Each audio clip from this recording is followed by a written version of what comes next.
As we all eagerly wait for Ross Atkins to finally make a move this offseason, a report has come out revealing that a big move could be coming in the form of a trade. So I'll break that down in this episode of Jay's Digest, as well as Cody Bellinger. We have an interesting update on his front as more and more reports are coming out revealing potential mutual interest between the Blue Jays and Bellinger. So stay tuned for all that and much more in this episode of Jay's Digest. What's up, Jays fans? Gosse, your host of Jay's Digest, and we have a lot to get into today. Some major updates are coming out, some more rumors are, of course, circulating, and we're all eagerly waiting for Ross Atkins to finally make a move this offseason, as the Blue Jays have spent a grand total of $0 so far as we approach Christmas. It's a little bit wild to think about, but a lot of moves haven't went down across the MLB. A lot of the main targets are still on the board for the Blue Jays. But before we get into these new reports that have surfaced, a quick reminder to hit the subscribe button. We're on the road to 12,000 subscribers. We upload daily Jays videos, and a lot of you guys who are watching right now, about 70% aren't subscribed. So scroll down, and if you aren't, hit that button. It means a lot to me and Peter. All right, let's get into the first topic of the day in the first chapter today, which is a report reveals a big trade is coming. Now, this is from a notable reporter, Ben Nicholson-Smith. Obviously, he's been making a lot of posts about the Blue Jays, but not a lot has been revealed about the team because it's seeming all the way back dating back to the Ohtani sweepstakes. The front office has been very tight-lipped regarding their moves, but this is what he had to say on a podcast on Blue Jays Talk. He said, quote, "I do think the Jays will make a big trade this offseason of some kind. I'm not saying necessarily a blockbuster trade, but some trade of significance will occur." And he said will. He's not saying he thinks. Well, he does say he thinks, but he's saying very confident that a trade will occur. And if you actually listen to it and you actually read a couple of his other articles, he seems to believe that almost for sure a trade is going to be coming for the Toronto Blue Jays. Now, we kind of predicted this, Peter and I, throughout the offseason, dating all the way back to October when it first ended. The free agency class this offseason is not great, aside obviously from Ohtani. And Ohtani is signed with the Dodgers, and the Jays don't have much interest necessarily in Yamamoto. So a trade has always made sense for the Blue Jays. And when you're looking at the Blue Jays, they have a lot of holes to fill. They have to fill DH to a degree. They have to fill left field. They have to fill third base. So when you're looking at ways to do that, you're obviously going to browse in the trade market. And Ben Nicholson-Smith seems to believe that a trade is absolutely imminent. I know we've heard the word imminent before with Shohei Ohtani. It brings back, flashback bad memories. But I think, and according to Ben Nicholson-Smith, a trade will occur. Now, he doesn't necessarily know if it'll be a blockbuster or a smaller trade, perhaps a couple of targets that I'll reveal in this video, but it seems that a trade is on the way. And if you're a Jays fan, this is at least encouraging to a degree. Obviously, Ross has yet to make a move. When you're getting reports from the most notable reporters like Ben Nicholson-Smith that a trade is coming, you can at least know they're not going to stand pat this off season. And this was from an article that I believe dropped yesterday. He said, with 8 weeks remaining before spring training, the Blue Jays have an appealing combination to offer free agents: money, playing time, and a chance to win. There's room in the 40-man roster. Plenty of free agents remain on the free agent market. So as slow as it's been, moves are coming, and the challenge now is making sure the second half of the offseason ends better than the first, as the first half of the offseason is starting to conclude with absolutely no moves being done. But this kind of highlights that, of course, they're looking into the trade market, and a trade is going to happen. We can guarantee that to a pretty high degree of certainty. But as well as that, they're also, of course, looking into the free agent market. And you can see here again, he says moves are coming. So I'm very confident that a move is going to be coming for the Toronto Blue Jays very soon. And when you're looking at potential trade targets, a few names have been circulated out there by multiple reporters. And we'll probably break those down more in depth in a future video. But we can first look at a potential guy like Jose Ramirez. Now, this one would definitely categorize under the blockbuster trade scenario. And this one is probably more of a pipe dream than anything. But it is definitely possible if the Jays are trying to swing for the fence. We're all familiar with Jose Ramirez. We were hoping to get him a couple years ago before he signed his lengthy extension with the Cleveland Guardians. But he's an unbelievable player. He would be our third baseman in the future. And if they don't want to sign Matt Chapman, I am making all the phone calls to all the teams. And we've discussed this in the past.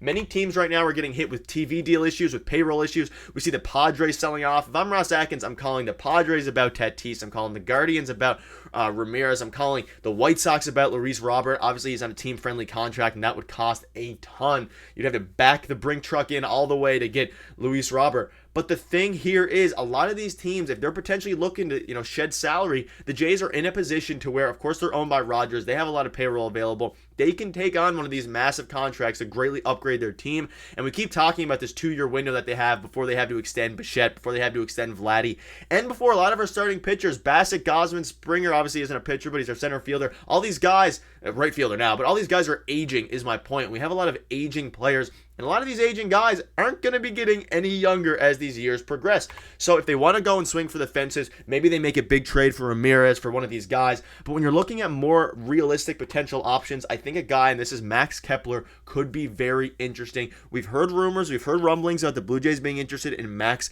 Kepler from the Minnesota Twins. We've heard rumblings that the Twins are trying to sell, that they're trying to retool. He is coming off of a career season.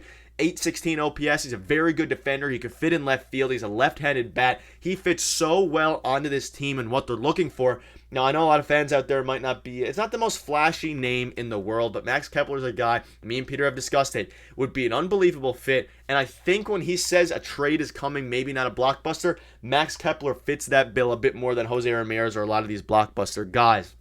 So I think ultimately Max Kepler could be a potential name to monitor if you're the Blue Jays, but at the end of the day, reports are coming out. Moves are going to be coming. You see it twice by Ben Nicholson-Smith in these reports. So hold on. Maybe it'll be after Christmas. Some reports are coming out. It might not be till after Christmas. And if that's the case, that's fine as long as these impact moves get done. And let's not forget about Cody Bellinger as a free agent signing. The Jays are still a favor for him, which we'll transition right now. But before we do, let me know in the comment section. Who would you want? Would you be happy with a Max Kepler offseason? Obviously, not just Max Kepler. Maybe we get someone else like Jorge Soler. They're both outfielders. But maybe a DH guy like Rhys Hoskins, or JD Martinez, those type of players to pair with Kepler. Let me know in the comments down below who you think about that. But we also have a major Cody Bellinger update to discuss today. And Bellinger is a guy it sounds like we're beating a dead horse at this point. We keep talking about Cody Bellinger. So I just wanted to throw in an update now, as we do have some more reports that are surfacing regarding the outfielder. And all of us just want moves to happen. I'm right there with you. We want moves to happen. I don't want to keep talking about Bellinger every day, but obviously, Bellinger, we know a couple days ago, Bob Nightingale emerged the Blue Jays, or said the Blue Jays have emerged as the favorite to sign Bellinger. And this just dropped yesterday from Mark Feinsand, one of the most notable reporters in the MLB.